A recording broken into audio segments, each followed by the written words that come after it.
accountability is about how do we say to our colleagues, the system, the people of what we now call Saskatchewan, that what happens in your lives matters. The systems also haven't always taken care of individuals' communities as well, and that we need to make a commitment to taking care of one another. The other thing is, and I want to say a thanks to Heather Draws, who sent this to me just this morning, an editorial by the executive editor of the British Medical Journal, wrote just this week about social murder in the context of COVID-19. And I think as much as we can say accountability is about caring for one another, we also need to remember that health equity is life or death stuff for people. And so that is certainly a piece that we cannot forget. And those of us who are able to distance ourselves from it, certainly that's indicative of our privilege. And for many people, this isn't something they can see as just their job or pick and choose how they engage with. It is their life, their community's lives. And it is something that is very real today. And certainly COVID-19 has magnified the inequities in our society and also the structural systemic issues we're facing. And so there's also a link to this editorial in the resources at the end of the slide deck. So just for purposes of definition, I just want to sort of highlight that health inequities, so these are unfair, avoidable, systemic differences between population groups. In terms of health status, we can also look at health inequities around access to healthcare services, outcomes, and so there's a variety of slices you can take of this. And so the differences are, we often, I think, hear folks use inequity and disparity interchangeably. And the reality is they're related and certainly interconnected ideas, but different. So inequity is really this unfair difference, whereas a disparity just speaks to a difference. So when we talk about health equity, this is the principle of and commitment to incorporating fairness into health systems, health services, and our understanding of health data as well. And that we, as part of that, must really focus on how do we create environments which allow all people to reach their full health potential and not to be sort of prevented from that or to be excluded from reaching their full health potential due to socially dictated circumstances. So their race, ethnicity, income, housing status, sexual orientation, gender identity, ability, and so on. And so certainly one of the pieces of health equity work is yes, addressing access issues within the system. However, we also need to think about how do we disrupt and dismantle systems and structures which have created and maintain inequities in our societies.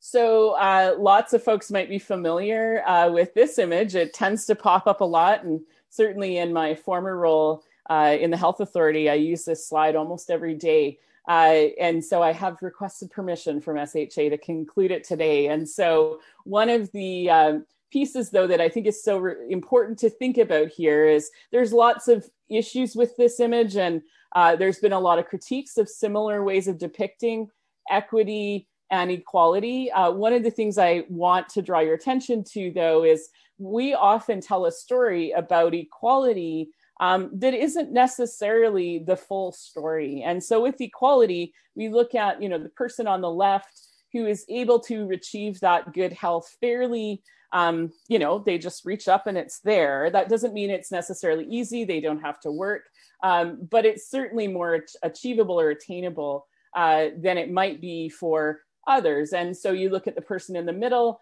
they may have to stretch, maybe jump a bit, maybe they need a boost, depending on their individual needs, but they often have access to those resources and they're able to get there. may take a little more work or a little more effort or a little more energy, but it's usually achievable.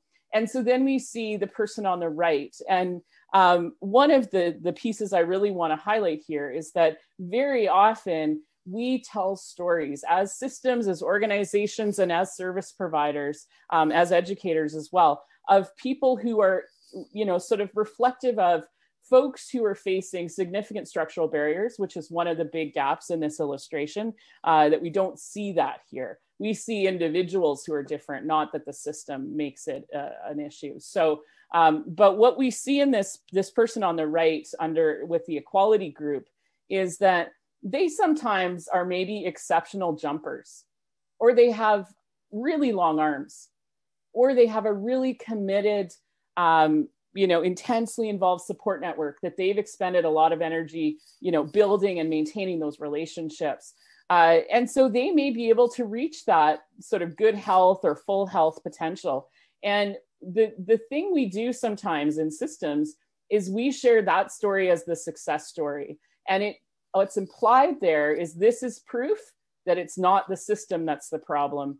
It's that if he can do it, so can you. So it's sort of that bootstraps argument applied to health. Obviously, you're not trying hard enough, or you don't have enough people around you yet, or you haven't stretched your arms long enough, or you need to practice jumping so you can jump higher. And those are all individual level solutions to what are ultimately conditions that are created and maintained by the system. And then the system takes that story from that person and uses it to basically say, look, we're doing okay. This isn't a systemic issue. And that is really a significant problem. And so anytime, we need to tell great stories. We need to tell challenging stories. Stories can be so powerful, but we need to be so mindful of what we are saying and what we're not saying, when we're especially highlighting people who've overcome, those stories of, overcoming. What are they overcoming? And often the way we portray that isn't to say they overcame many structural systemic barriers in order to get to this place. It's often they overcame their personal challenges. And those may have been with support from the health system, but it ultimately allows us to continue to erase and ignore those structural barriers. And then we see equity where the structure beneath has been reorganized to bring people up to have similar or equal access to that best health. And we know that that may require different resources for different people. And I'm going to talk about that right now. So in the context of COVID-19, there has been a lot of conversation about how we are seeing inequities in maybe not a new way, but certainly in a new light, on a different scale, and just with a much more sort of intensive example. And so it's really resulted in some conversation about what does this mean moving forward. And there are folks, saying things like, we need to build back better. Sir Michael Marmot from the UK has sort of countered that with saying we need to actually not better, fairer, which is a very equity-informed approach. And so Dr. Kwame McKenzie from the Wellesley Institute in Toronto sort of frames it in a very elegant way. If everybody gets the same service, is the outcome the same? And I think that's such a critical question, and it's a really basic equity question. And is it giving everyone the same service a reasonable thing to do? And I think those are some really important questions. So there are folks all over the world and across Canada who have been doing some really amazing work around equity-informed health systems, integrating equity in other systems, working across systems, and so on.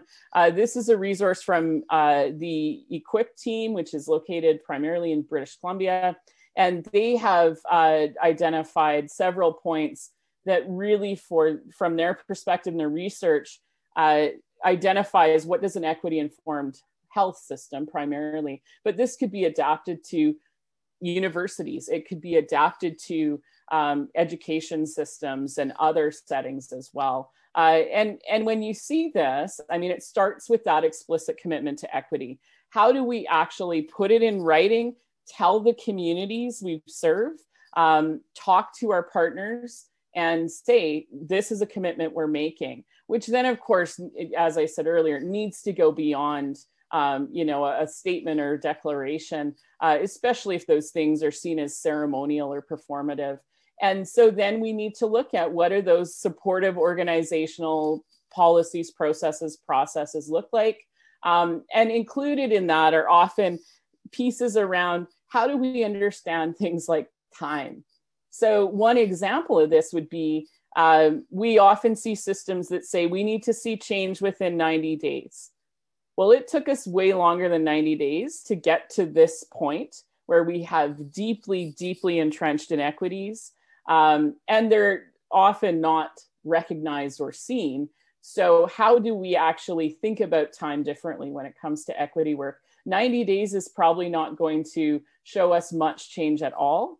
And so we have to revision the use of time at that level, but also at the level of relationship building takes time. And we often are multitasking, very limited. We have 10 minutes to talk about this, 5 minutes to talk about this. And if we truly want to be meaningful in our engagement with individuals and communities, especially those who historically and currently have experienced oppression at the hands of systems like the health system, what does it look like to create space and time for relationship building? And that includes requiring us to acknowledge the power we hold, the positionality, so who we are in relation to the system, in relation to others, and so on. And so there are quite a few of these that I hope folks will want to talk about today. And so other ways of looking at it, you can think about how do we engage in things like equity-informed measurements, including setting clear targets for reducing and ultimately eliminating gaps in health. What would adequate resourcing look like to support equity-informed approaches? And that certainly is partly about money. It's also about human resources and where they are and what those things look like, how they're accessed, but also supports like coaching for folks who are working within the system, decision makers, leaders, and so on.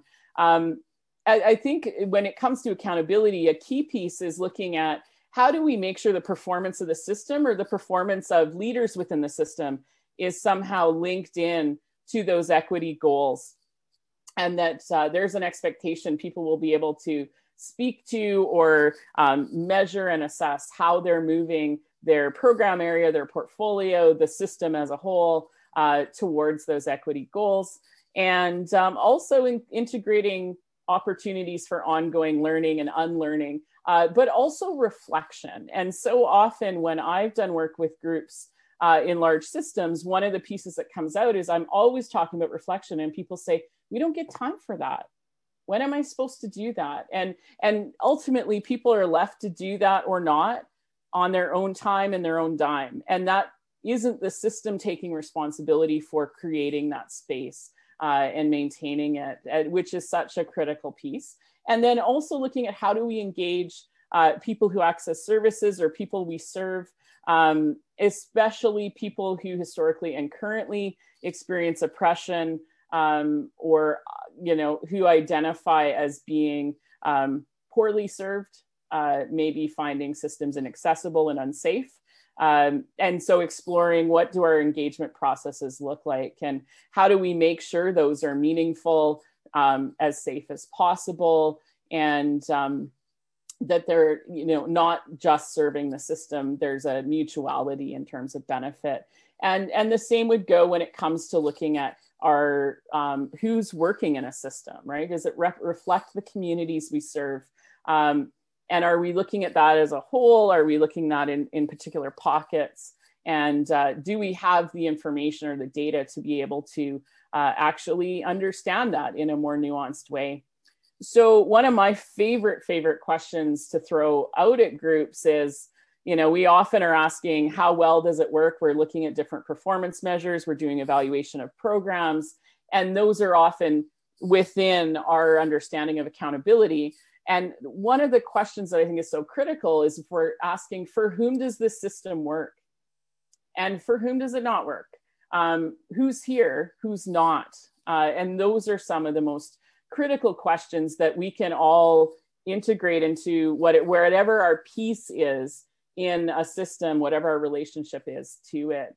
And so one of the sort of prompts on the Jamboard, and this is ultimately the sort of takeaway for today, is I would love to have folks leave this time together with a commitment to themselves, maybe a commitment to their colleagues or their system. Maybe it's to people that they know face significant structural system level barriers to getting needs met. What's our commitment to fostering accountability in whatever system we are most related to? So as I mentioned, there are resources at the end. And so I'm going to just stop sharing for now and hope folks have some questions or comments, ideas, and maybe just some resources that have been very helpful for you in understanding all of this.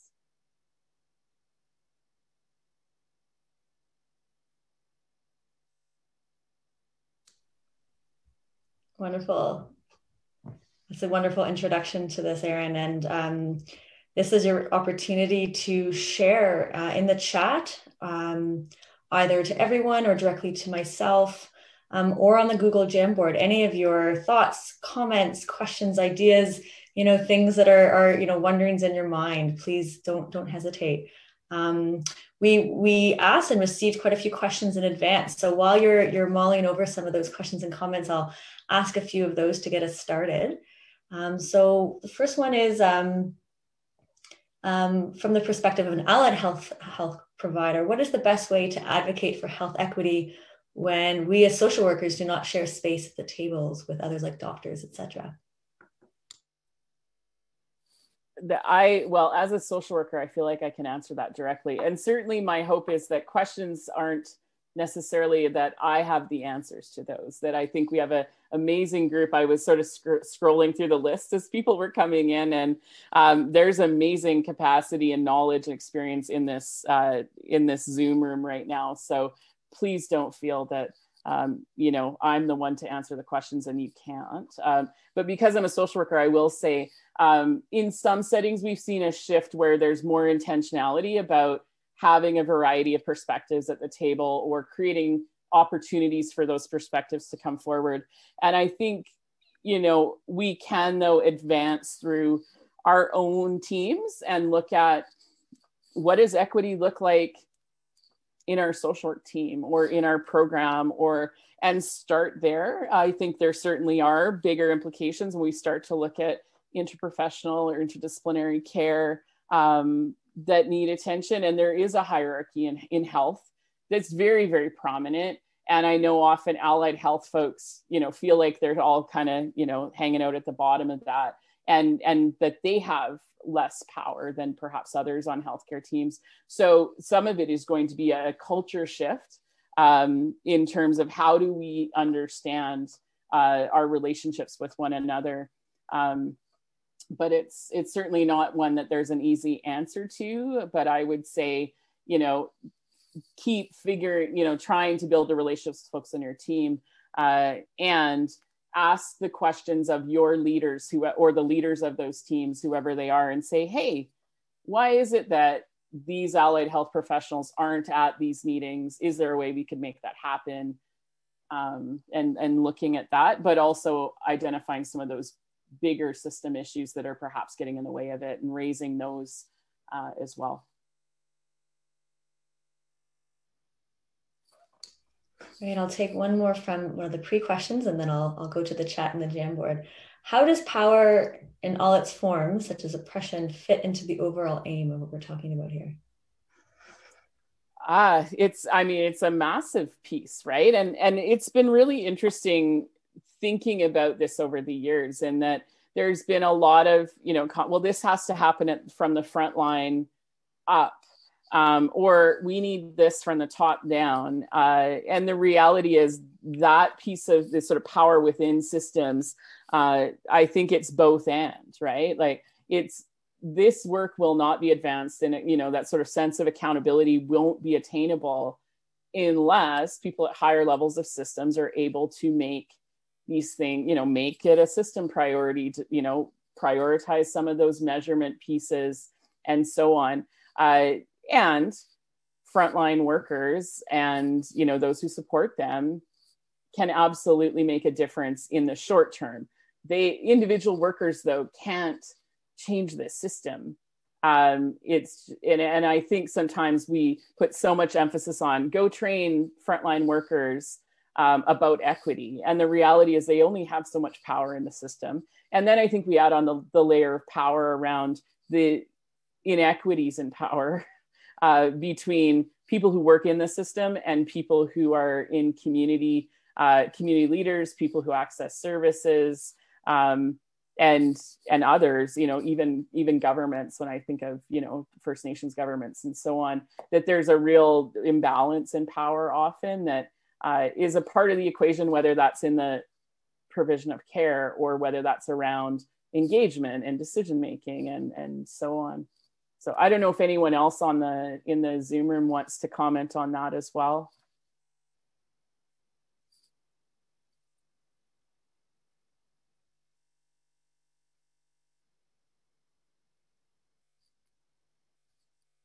Okay, we'll move on. And just as a reminder, if you do want to share and speak, you can raise your hand and I'll keep an eye out for that. We are trying to make this more participatory and recognize that it's not always possible with, we have 80 participants here, but we're trying. So again, the chat, the Jamboard, or feel free to raise your hand. Okay, so I'm going to ask a question from the chat and then I'll move over to the Jamboard. Have you found any successful ways in providing a counter narrative to the bootstrapping and health access storytelling distortion of the concept of access that you mentioned, especially one that brings those whose job it is to tell stories into the work? I think the biggest piece I've learned over the course of my career is ask the person whose story we're telling, how would you like your story to be told? And, start there. And certainly there's often a sense, I think, that these stories or the interest in them often originates in systems, and therefore the angle or the sort of the way the story is framed, it tries to put the system in a positive light. So I think there's also a need for, are there people in systems whose job it is to tell stories that don't always put the systems in, shed positive light on, say, the health system? And that's a tough one, right?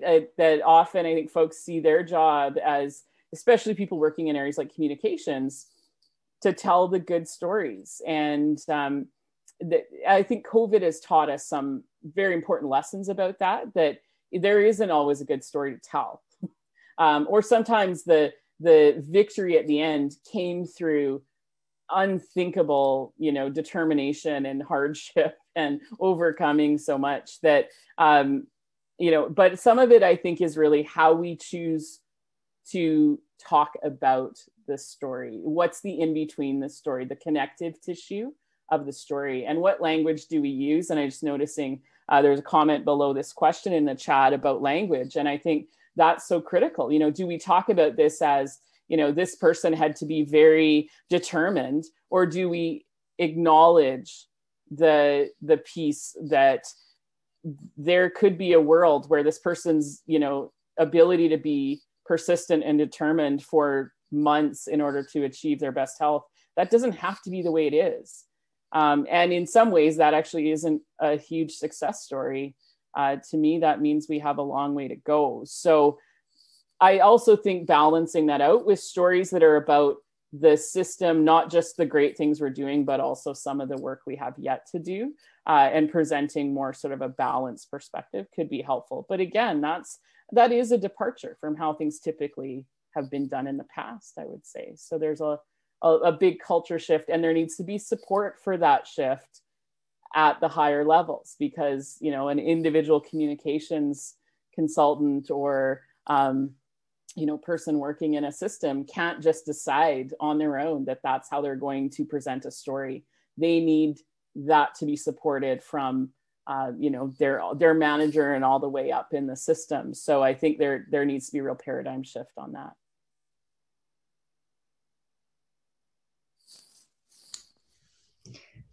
All right. So looking over the Jamboard, I'm going to ask a question here.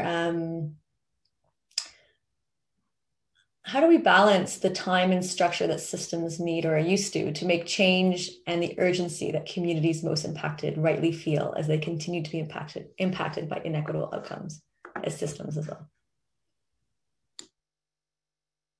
I think that's really in a lot of ways one of the $1 million questions, right? Is this is going to take time, and I think very rightfully so. A lot of communities and groups are becoming quite impatient with how much time it's taking, partly because there isn't a sense. I think in a lot of communities, I've heard folks say, like, I don't even know what you guys are doing in there, or I have no idea what's happening. So some of it is, I think, going to be relationship building and transparency, which also takes time. But that time is typically mutually beneficial and can actually help facilitate processes. And I think there really isn't a substitute for taking the time to build those relationships and being able to say to people, I see you, I see how frustrating this is and how slowly our system moves, instead of going in saying, well, look at all the things we've already done, which ultimately can feel like people's experience in community is being ignored, erased, dismissed. And there isn't that agreement that this is urgent. And so I think that's such a critical piece as well, is being able to talk about the opportunities and certainly the great things that have happened, but also talk about obstacles and structural barriers, and that this is not just a theoretical discussion, that this is about people's lives, and people have died because of these inequities. So if people are angry and frustrated and done being patient, I think that's actually a very reasonable response to their experience. And I think that's a piece that often collectively systems struggle to understand, is that, you know, we can say you need to be patient with us. People have been. Do you find, like, in the systems, sometimes you have your certain code of ethics and you follow those code of ethics and you're gung-ho, you're gonna do good and you're excited, and then all of a sudden sometimes your perspective changes because of time, right? So it's like, oh, I'd rather just not argue. I'll just do it your way and let's just get this over with. So you kind of become complacent. What advice would you give someone to get themselves out of that ugly way of thinking? Because I know there's so many people that want to do good, but they get so exhausted just from trying to advocate for themselves and for fighting for a certain situation to help an individual. And it's just like, you seem like you get kicked down all the time. So it's like, how do you kick back basically in a professional way, right? So it's just a quick question. I think, thanks, Linda. I think it's a challenging thing. My guidance throughout my career has always been find your people, and collective action usually also, it keeps us buoyed up in those moments where we're, you know, overwhelmed by systems. And that certainly has been one of the main coping strategies for me in my, you know, 20 plus year social work career, is get the people around you who share your frustration and how the system works, who are committed to changing it. And on days when you're not feeling it and you're tired and you just want to, you know, give in, they can be one of those sort of checks and balances that says, hey, are you okay? Or we got you. And yeah, you should be angry about this. And it's okay to be angry about this or frustrated, or, and it's not you haven't worked hard enough, which often is how systems tend to lead people to feel, is that it's their failing, not the system's failing. So you need people around you to remind you of that. And that, I think, is one strategy. I know there are others, but I certainly welcome if other folks have figured out ways. For me, that's been the biggest one, is community care, not just self-care. Self-care for me wasn't particularly effective. I mean, it's helpful, but it didn't save me from becoming, you know, complacent and developing things like compassion fatigue and just kind of throwing my hands up in the air and saying, forget it. it's that collective care that has been able to sort of prop me up, and I think others around me. And then you get that, again, that reciprocity and mutuality, that sense like, okay, you're going to help me right now, and I'll help you when you need help. It's not that I'm a problem or somehow it's just part of what we do for each other. Thanks, Erin. Yeah. All right, so this is a comment. The language we use is so important. And Erin, I appreciate that you use the phrase, those who historically and currently experience systemic barriers to healthcare. It can be easy to discuss these issues as if they are solely historic, but it's important for us to use this language that highlights these problems that currently exist.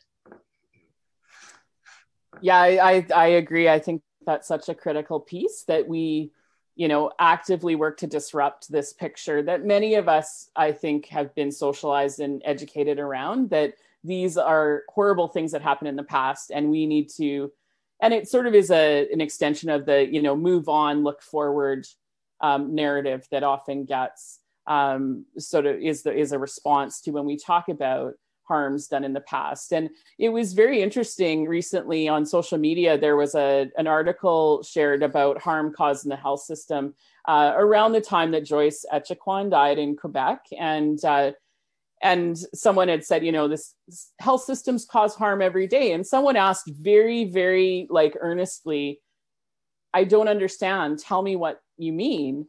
And it was someone who their lived experience was that health systems were where you healed, not where you experienced harm. And so didn't have an understanding of that. So it was an interesting moment to, sort of talk about how, for some people, that's what they've experienced, what their communities have experienced. And in some cases for generations when it comes to systems like the health system. And then we have others of us who we've been socialized and educated that the health system is where you go to get better, and it's where you go to get help. And it can be unthinkable to imagine that harm still happens today, but that feeds that idea that we don't have issues like racism in a health system, right? That we're all benevolent and help, and most of the intent is good. That doesn't mean we don't cause harm. That doesn't mean there isn't very real, very tangible harm caused. And it might not be in as, sort of visible a fashion as the death of Joyce Echaquan in Quebec, but it's still very much there. Yeah, so important. I'm going to take one more from the chat. Erin, I'm interested in hearing your thoughts on the need to address both the way that services are offered and the ways that resources of the systems are made available to those that want to engage in self-organization or self-advocacy, etc., in addition or as an alternative to seeking services, and the crossover in the two kinds of work.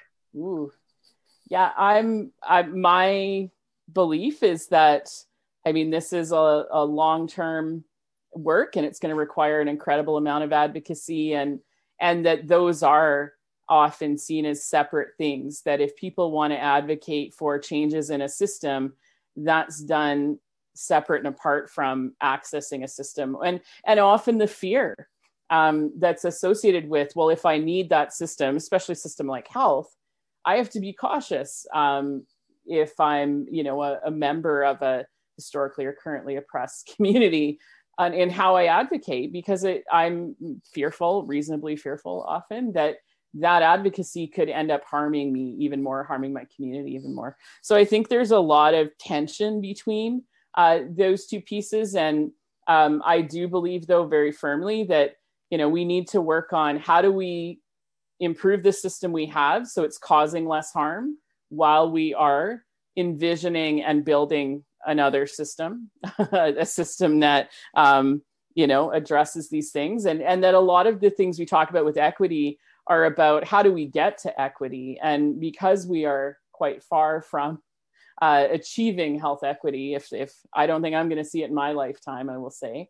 I think that's part of that system that's possible, is how do we resource folks in community and perhaps within systems whose job it is to agitate and advocate and disrupt, because that is really going to be essential. And we need that now in terms of voices to help improve. And we will need that as a built-in mechanism of accountability in whatever, the system looks like down the road, when we have that sort of equity-informed or equity-oriented system that many, sort of fantasize about.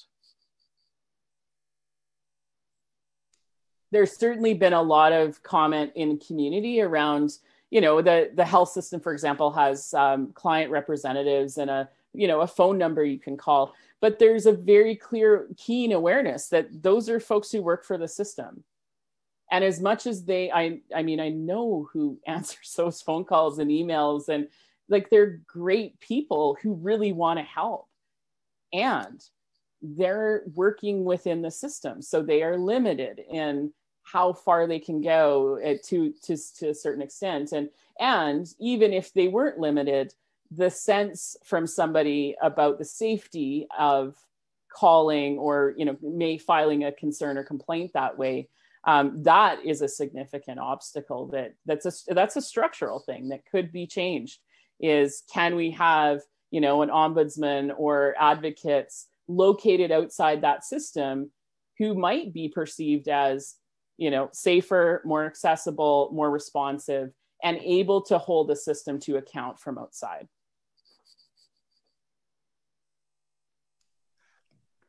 There's two questions that are somewhat connected. So in the Jamboard, I'd like to learn more about ways that we can work towards decolonizing the health system. And connected to that, can systems such as the health system ever achieve health equity or ever achieve equity if our own federal government perpetuates systemic racism? Talking about, sort of the lack of action and addressing the TRC calls to action. The federal government sets the stage for how the systems below will function. Yeah, and ultimately that's, even if you read the editorial in BMJ, it's directed primarily to governments, that, ultimately systems function in a socio-political context that includes the governments of the day at all levels, and often are, beholden to governments at various levels for funding and resources, and sometimes also direction. And I think that's such a critical piece to be acknowledging, that it is immensely difficult for systems to change in these ways, not to mention, achieve health equity at some point, when there's, consistent pushback in some cases, resistance, or maybe just ambivalence. It's not a priority. It's, something that they don't want attention drawn to, or there's been movement that actually takes us further away from equity. That is part of the context that I think all of us, no matter what system we're in, have to contend with, is what does that mean? And how far can systems go in terms of change? And these are questions I don't really have answers to, but are certainly things that I've thought about over the years as well.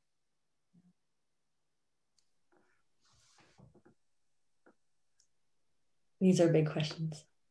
Yeah. I have a question that's also a big question from someone who submitted prior to the webinar. What role does media play, if any, in health equity? Well, I think even when we're talking about stories earlier, right? Like, that's usually through, in large systems, there's an entire department that does communications work and works with media. And, but I think there's also, recently I had done some training on another topic with a group of reporters and journalists. And it was really interesting because they were so excited to learn what's a better way to talk about things. What's a better term for that? What's the most respectful? And I don't think they'll all, run from a 2-hour workshop and change everything about their practice. Again, they're in a system that has certain demands and expectations and a culture that will have to shift. But I do think media can help. And that's certainly been illustrated when we look at journalists like Andre Picard and Globe and Mail, who have made a whole career essentially writing about inequities in health or, broader health issues beyond healthcare.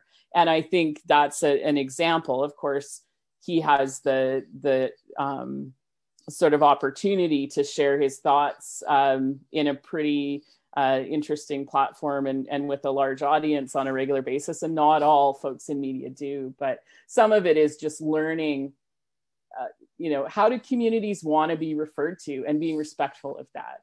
How can we highlight issues like overrepresentation of Indigenous kids in care in a way that doesn't problematize Indigenous children and families, but actually identifies the systemic drivers of that situation, which in all honesty isn't always as appealing a story in today's world. So there's certainly a lot to unpack when it comes to looking at media and how they can move forward. But there's certainly, I think during COVID, there's been a bit of a shift in some media outlets, but also in the public's understanding and maybe appetite for stories that aren't just rehashing what they expect to hear. A question over here from Jess. Any suggestions on methods to disrupt, agitate, stir the pot in a way that brings about action and encourages people to get on board? That is a big question. I think humility is a big piece of it. And one of the most helpful learnings for me, and this is a teaching I received from an elder many, many years ago, I used to go in and agitate literally. Like, people didn't want me. I was asking important questions, and I still believe that. I was, raising important points. I still believe that. But the way I approached it ultimately meant the response of a system at the time was, okay, you're uninvited to all of our conversations about this because none of us want you in this room. And so I, as part of sort of trying to process that experience, to talk to several folks, including a few elders, and one said to me, you might need to go in and be gentler. And I had that sense of urgency, that sense of like, people are dying here. That is not a gentle thing at all. And also, when your experience with a large system is that the system isn't being gentle with me, why should I have to be gentle to you? But what I've certainly learned over the years is that building relationships, even with people who might be seen as, on the opposite side, I also, try to resist the idea that we have sides in this, and they're the right side and the wrong side, or good and bad, because dichotomizing this isn't really helping either. But figuring out, how do I build a relationship with someone, especially someone that I know is maybe on the fence or resistant to supporting this type of change, or even having this type of conversation? How do I approach with humility and curiosity and still have, boundaries about what is acceptable and tolerable, and, doesn't mean creating infinite space for people to say whatever they want. But it's that sort of, how do we meet people where they're at rather than try to drag them to where we are? And I think if that has been really, really, especially when I was working in the health system, that was a significant sort of mantra for me that kept repeating in my head, is it's like, meet people where they're at. And that might not be where I wish they were, or where I think they need to be. And then that often, I think, was more that then I would have relationships that had the space for me to agitate within, and also the connection with people who might have influence, who otherwise might just be, saying, Erin, please don't come to our meetings anymore. I mean, instead, I was on a first name basis with some folks who knew very much what I was trying to sort of push in terms of change, but also we had some relationship to go off of, which helped a lot. Not always easy. So I'm mindful of the time. I'm going to ask one or two last questions, see about timing, and just if there's questions that we can't get to, still add them to either the chat or Google Jamboard. Is really helpful for us to even think about further topics. So how can evidence be advanced to more effectively influence government policy? Oh, that's a great question. It's a big one. It is a big one. And I think ultimately this is a sort of the solutions, if we want to see this as, the solutions lie in intersectoral collaboration and working, the health system itself can't fix all of this itself. The education system on its own can't do it. And there's so many sort of policy level and just sort of process procedural level barriers where things are so siloed. And I really feel like that is a critical piece, is how do we make sure our policy environment is actually promoting, maybe even requiring that intersectoral collaboration? Because it can be very easy to say, well, the issue is people have inadequate housing. Well, the health system isn't a housing organization. That's over there, they do housing. But we know if we don't address housing, we bear the brunt of that in the health system and the education system and all the places that don't do housing. So we have a stake in it, and we certainly end up, impacted significantly by it. So how do we feel like it is partly our problem, if we must see things that way? And, how do we actually shift the policy environment so that we see health in all policies and some of those ideas becoming more clear?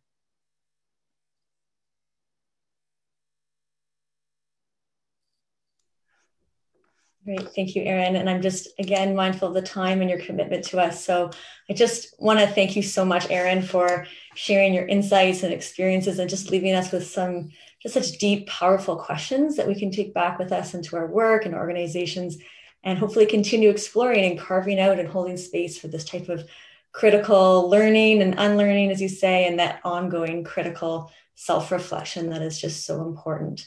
And in many ways, that's the aim of this webinar series that we're hosting here, is just to really, create these forms of opportunity for us to go deep and to bring up and talk about these pieces. And also, like Erin, you say, space and time for not both the reflection and the relationship building and the acknowledgement of, the power we hold, who we are in relationship to the system, and all the things that are just so important. So I just want to thank everyone so much for being here today, and for the conversations and the Jamboard. This is an example of us. Let's keep the conversation going. We really encourage you to get in touch if you have particular topics, ideas, or if you yourself or know someone who would like to help host and lead one of these conversations. We're really, really open and happy to, would love to hear from you. I'm going to put in the chat a really short 2-minute evaluation that we would just love for you to fill out. Just gives us a sense and feedback for how we're doing and how we can create the space that meets everyone's needs and desires. So please do fill it out. It'll take no more than 1 to 2 minutes. And again, just thanks so much. And I hope everyone be well and enjoy the rest of your Friday. And see you again, hopefully soon. And for those who are still here, one thing we did in the past, other webinars, if you want to unmute yourself and just say goodbye and thank you to Erin, it's a really nice way to kind of show your appreciation and gratitude. Yeah, absolutely. Thank you so much, Erin. Thanks so much. Thank you. Erin. Thank you. Thanks, Erin. Bye. Thanks, Erin. Thanks, Erin. Thanks, Erin. Nice to see you again. Thank you.